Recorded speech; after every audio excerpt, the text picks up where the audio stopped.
was a great speech Romney gave last night. We'll talk about it at lunch today.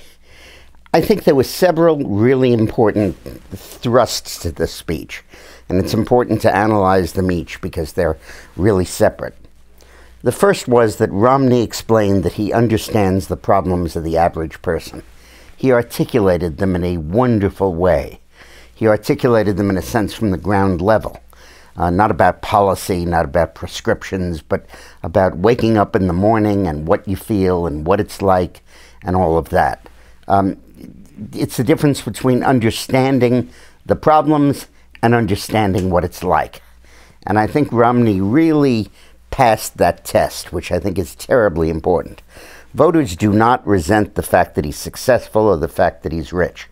They fear that because he's successful and because he's rich, he doesn't understand what the average person is going through. The same concern they had about Bush 41. And I think Romney really put that to rest today, because he really walked us through what that's like.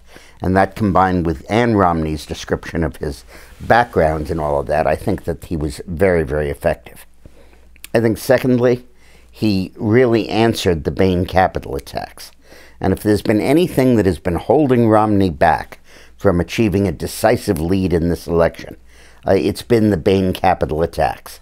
And by enumerating the success stories at Bain Capital, combined with the film that spoke about that before he spoke, I think he really has put the answer out there. He should have done it a while ago, but now he's done it, and I think it really wipes away the over $100 million Obama has spent trying to besmirch his record at Bain Capital.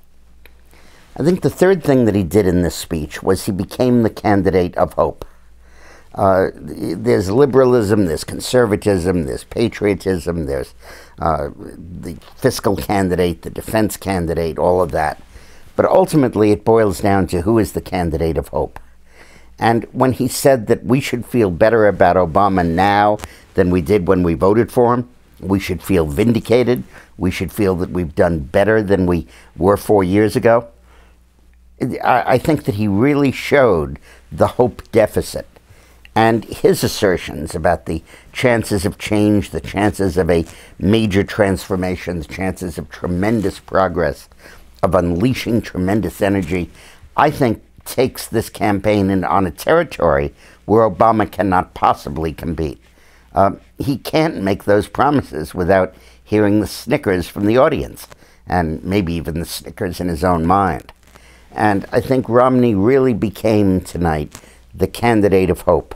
And I think that was a terribly important move. I think, fourthly, tonight he showed passion and blood and commitment and energy. There's a tendency with Romney to say he's so good-looking, he's so rich, he's so slick, that he's kind of above it all. And here he really got into it and showed a passion, a verve, a commitment, a love of the country that I think was terribly important.